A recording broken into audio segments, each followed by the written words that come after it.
Congratulations, everyone. You survived the first 2 units of AP World History Modern. Those first 2 units comprise the post-classical period that runs from 1200 to 1450. But alas, we must move on as we pivot to the early modern period, 1450 to 1750. This is the Age of Empires. And you got 2 units and 2 sets of empires. Unit 3 is the land-based empires. Unit 4 is the maritime empires. And we're going to be on these for the next 10 days. So let's get to it. Today we go 2 days on 2 of the land-based empires, Russia and China. Let's go.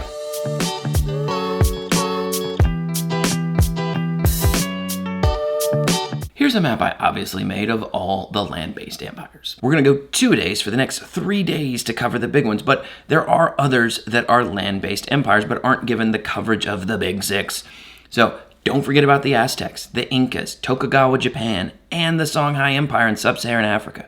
These are all land-based empires in this period, but are not listed in the main curriculum as the main ones to know, like Russia, Ming and Qing China, the Ottoman Empire, the Safavids, and the Mughals. First up, Russia. Full disclosure here, I teach a Russian history course and am a bit obsessed. But you shouldn't be. Don't get bogged down on any one of these empires, and specifically not the Russian Empire. And if you are going to get bogged down in one of these empires, do one of the heavy hitters like the Ottoman Empire, the Mughal Empire. The College Board loves them some Ottomans. Here's a quick review of my boys, the Russian Empire. First, let's talk terminology. Russia is European, but is not Western. That means when the College Board's talking about Europe, of course you can include all of these fun Russian things. But when they talk about the West or the Western world, you cannot include any of these fun Russian things. And 1450 to 1750 is Russia's coming out party. Things start with Ivan the Great. He's the reason you've heard of Russia. 1. He's one of the 4 greats in Russian history. 2. He defeated the Mongols and kicked them out for good. 3. He married the heiress to the Byzantine Empire. And from here on out, Russia will consider itself the Third Roman Empire. You should not consider it the Third Roman Empire. And this is part of that non-Western bit. They are the inheritors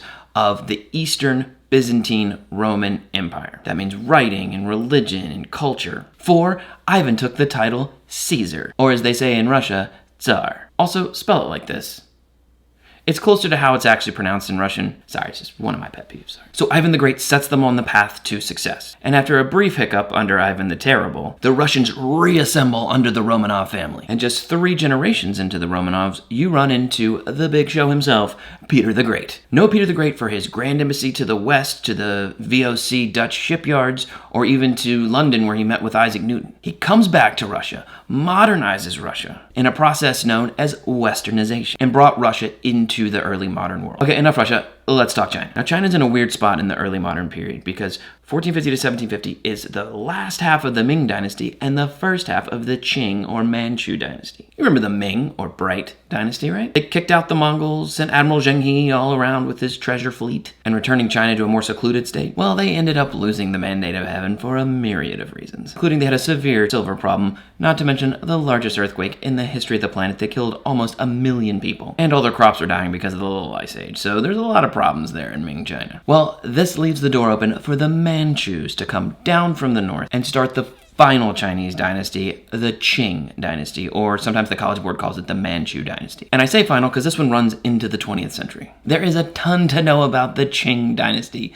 just not in this period. Most of the AP World Modern stuff that happens to the Manchus or the Qing Dynasty in China is a really, really big deal in Unit 6. So for now, know them as invading from North China, what we call Manchuria today, and establishing the final Chinese dynasty, the Qing Dynasty, and blending into Chinese society. Now, this invasion is not pretty. It's one of the deadliest clashes in the history of the planet, and it's marked with massive fighting and atrocities on both sides. But once in control, they rule in a Neo-Confucianist style in the dynastic cycle. So unlike the Mongols who come in and just rule like Mongols, the Manchus come in and rule like a Chinese dynasty would. They even use a system called the diarchy, in which most of the major positions all around China are held by both a Chinese person and a Manchu person. It's the original 2-party system. But visibly, the most important thing people remember about the Manchu is the haircut. You may have noticed that I shave my head in this very respectful style. Well, I do this for you, as a history teacher, to better show you what history was like,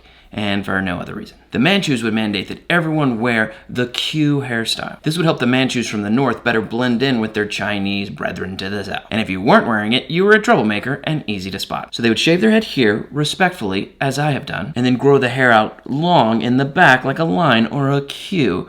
Now, I've got some work to do here on this, but you get the point. But since I respect our new Manchu overlords, I will maintain this hairstyle for the rest of these videos, as a sign of my filial piety to the Manchu. So the Qing are a big deal, just not until Unit 6. Unit 6 is going to seem like a whole unit about Europe trying to get all up in China's business. But that's like a late March, early April thing here on the countdown, I think. Anyways, we're back tomorrow with another set of two-a-days. As we run through the rest of the land-based empires. I'll see you tomorrow.